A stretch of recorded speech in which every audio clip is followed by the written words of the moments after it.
I got to ask you, as a husband and as a father, how important is hi-fi to you, and could you live without it?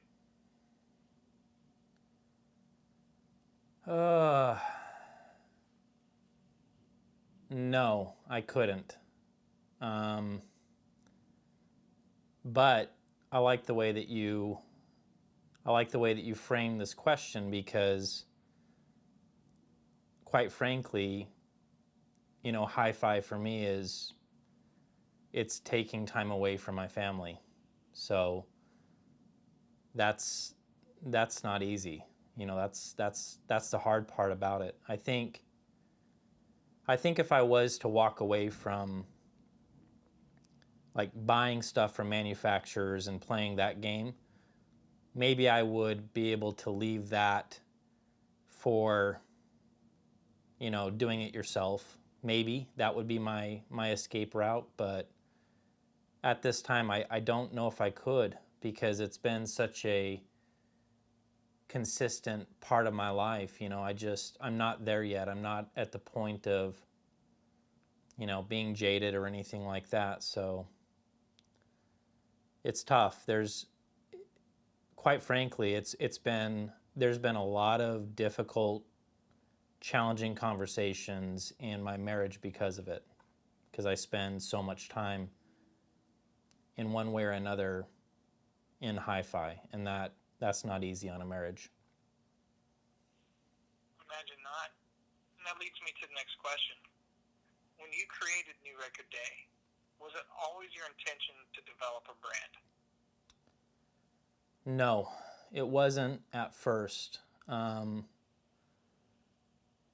Officially, the very first New Record Day video was the Rogue Audio Cronus Magnum review, which is 40 minutes of me rambling. And I didn't know what I was doing. Like, I don't even know if there was any like real thought behind it. I think where maybe that changed was when I just started seeing the feedback and getting the feedback, and the realization that I very much early on felt alone out there. There just wasn't a whole lot. There wasn't a whole lot of, channels out there that were doing it. And so, truth be told, I did see that as an opportunity. I was like, hey, let's run with this and see what happens. So would you say that New Record Day has become an important part of your life? Yes, but it's important, but it's almost a constant struggle, which is a weird thing. It's almost like it's too late to stop it, and it's this thing that I do want to grow, but it's like it's not growing fast enough, and it's not what it needs to be for me to be able to do this, full time. And so I'm kind of stuck, with the in-between, and it's hard to figure that out. So would you like to make this a full-time job? Yes, I would. If I could do this full time, it would be great. But again, I don't know how to do that in my current limbo state, because I have to work full time. I got to pay the bills, and with the even if I posted a video once a week, or twice a week, it's just so far out before that's going to be a reality that it feels like I'm sometimes climbing a impossible mountain if doing this full time is what I desire. And so that's a tough question, bro, because even as I'm like thinking about it and trying to be true to myself, there's a part of me that's like, well, maybe I should just be content with what I got right now and not worry about it. So that's a hard one, man. Well, speaking of things related to YouTube, do you believe that YouTubers deserve payment or free gear in exchange for reviews?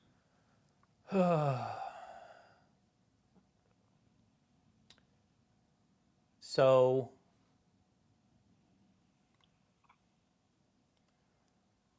yes, I do. The free gear, that one I think needs to be fleshed out a little bit in terms of being paid for the review. I would say paid for their time, paid for their effort, paid for the time that they put into doing the review is something that I can get behind. Paid for the outcome of the review is perhaps where things get a bit dicey for me. So a manufacturer that is willing to say, hey, I appreciate your time. I'm going to stay out of this. You do your thing.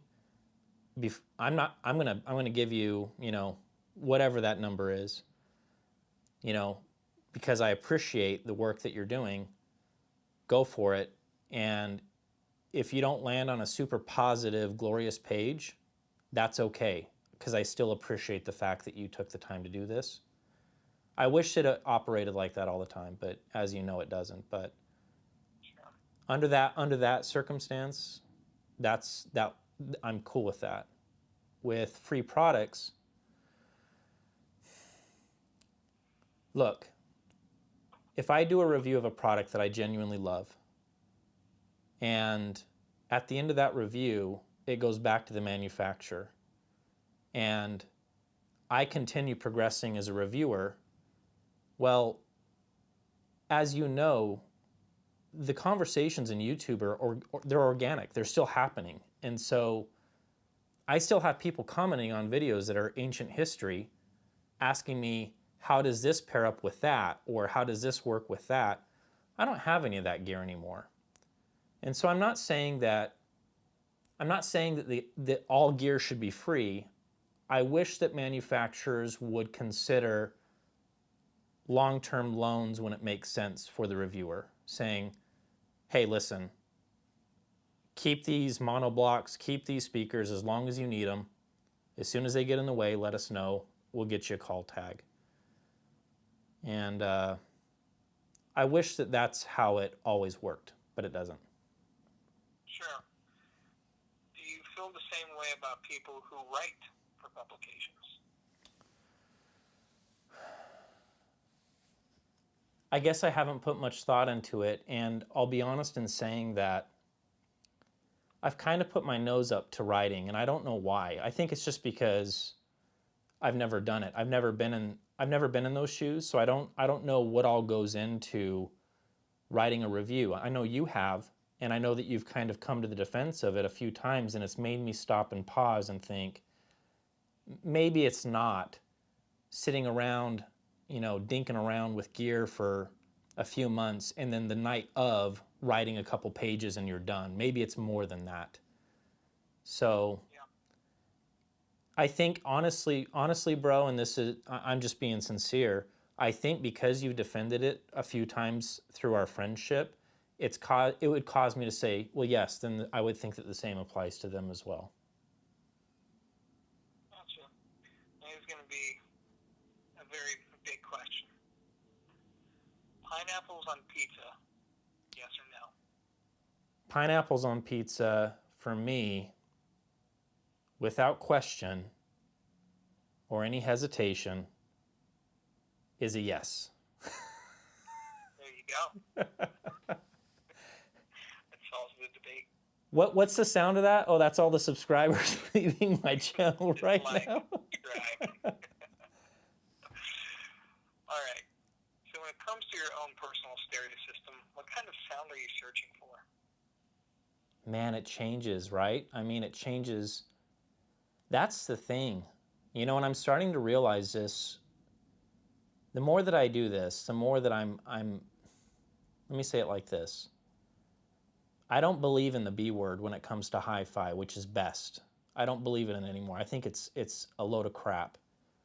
And I think that I think that your taste changes as you grow and you experience and connect with different music.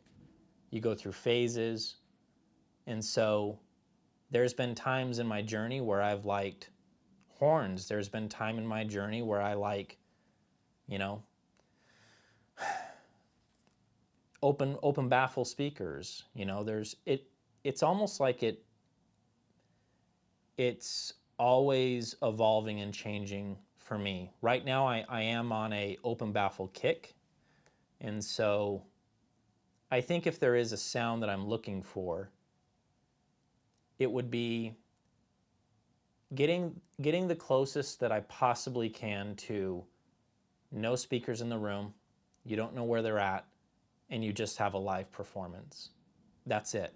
And I think that is right now the dragon that I'm chasing. Sure. And switching gears just a little bit, who are the people that you look up to in the hi-fi business, and why? So early on when I was doing reviews, I ran into something that was really frustrating for me. And it was working with a manufacturer that they were lying. They were lying about a product that they were selling. And I had it in for review. And when I discovered the lie and I tried to address it with the manufacturer, I didn't get anywhere. And that really messed with me for a good while. Like, it really messed with me. And so, to answer your question, after I don't know, did a few other reviews, and I was kind of just like you were saying last night, like, there's this like toxic thing, or there's no superheroes. Like, there's some liars out there. I started working with some that were the opposite of that. That no BS, were like, hey, say whatever the hell you want. Like, if you find criticisms, if you find something about our product that we need to be aware of, then do it and say it. And it's okay. We're not afraid to hear it. And so for me, it's working with those manufacturers. One in recent memory is actually Dan from ModRite. Before we organized a review with him, I flat out told him, I was like, hey, I don't know what to expect with your gear. I haven't spent any time with it. If something comes up, and it's not all sunshine and flowers and rainbows, how do you want me to flesh that out? And Dan flat out was like, then say it. Like, I don't need the BS. Like, I can't grow as a designer. I can't improve if I don't know what's wrong, So those are, for me, honestly, the heroes, because it makes, as you know, my job so much easier reviewing their gear, because I feel free. There's freedom in that, Understand.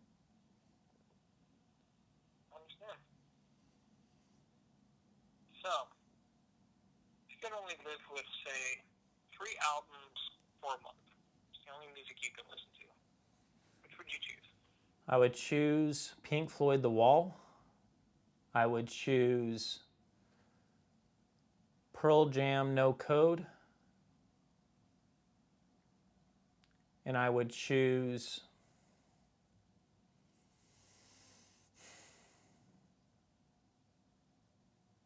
Melancholy and the Infinite Sadness, Smashing Pumpkins. There you go. And lastly, Han, this one's going to be your favorite question. Name at least 3 reasons why Zero Fidelity sucks. Oh, man. Too many to choose. 3 reasons why Zero Fidelity sucks. Okay, well, one I know is your stupid ass sheep. Did you finally get rid of? I haven't seen him in a while. Did he die? Did he finally? Just for that, he's going to be in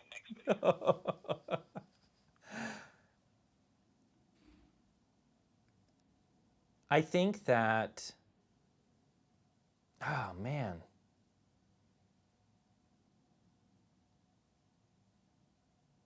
I'm having a hard time with this because I genuinely admire what you do.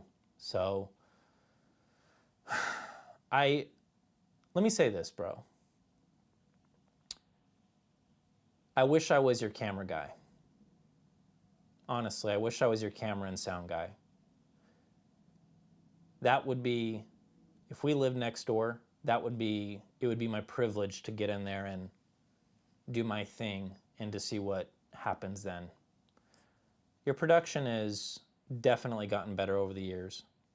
And I know that you're limited by, your gear and your crappy camera. So that's number 2, your camera. The second thing that I hate about Zero Fidelity is your camera. It's not even you, it's your camera. But People actually have no idea how bad it is. But the thing that I think that a lot of folks might not realize, and I've paid attention to this from the get-go, is you have the talent. Your photography shots, maybe I'm the only person out there that actually thoroughly enjoys them. I'm like, the guy knows what he's doing. He really does. I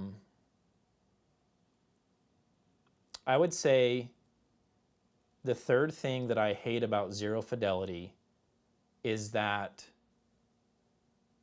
you kind of take this stance of, I don't want to owe anybody anything, so I'm not going to, for a long time, monetize my channel. I'm not going to do the whole Patreon gig because I don't want to owe anybody anything. And I think hate is too strong of a word, but I wish that you would change your stance on that and you would think about it in a different light. That what you're doing is appreciated, right? Genuinely appreciated. And by opening the door to accept that appreciation in the form of, hey man, good on you. We want to support you, Zero Fidelity. We want to help you out. I wish that you would just allow yourself to kind of let the wall crumble a little bit and to just accept it for what it is, which is just people appreciating your time, your talent, and what you do with the channel. I appreciate that, man. Just looking for more of a flame, but no, I appreciate that. So, bonus question. Yeah. You asked me last time if I thought you could take on Thomas in a fight. Do you think you could take on Thomas? Thomas looks like a scrapper. I think Thomas is fooling everybody with his really passive, hey guys, check out this new preamplifier that I got. I think he would actually kick the shit out of me. I think he's a brawler in disguise. I won't disagree. Yeah, no, I wouldn't have a chance with Thomas. Let's be real. Well, then, that's all the questions I have for you. All right, buddy, I appreciate it, man. I'll get this uploaded for the fans. All right, sounds good. All right, dude. All right, bye.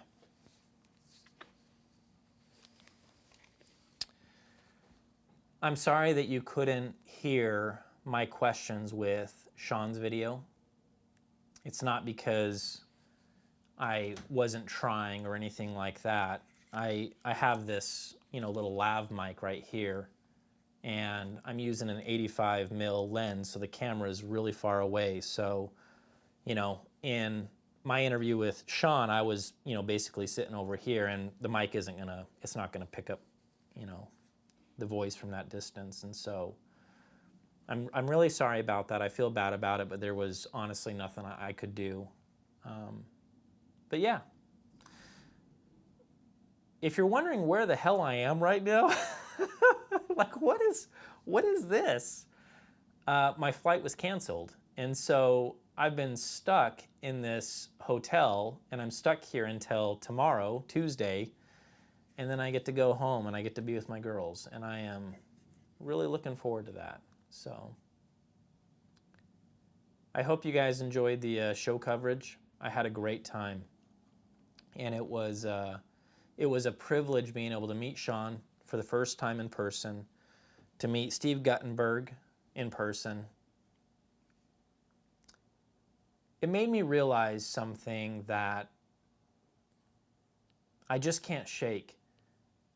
We get caught up in the gear. We all do. And we get caught up into thinking that what we have is the best, and we get closed-minded about what others might enjoy and what others might think is good sound. We need to stop doing that, because I think that if we're going to save hi-fi, whatever the hell that even means, I think we just need to build the community up and start accepting the fact that we're not all going to agree on what sounds good. And you know what? I think we can do a better job of just being okay with that. Like, hey man, you like horns. I don't. That's okay. You like open baffle. I don't. That's okay. Because it's the connection that matters. So, yeah. Anyhow, thanks for tuning in. Peace. Oh my gosh, I just did peace like 0 fidelity. Oh shit.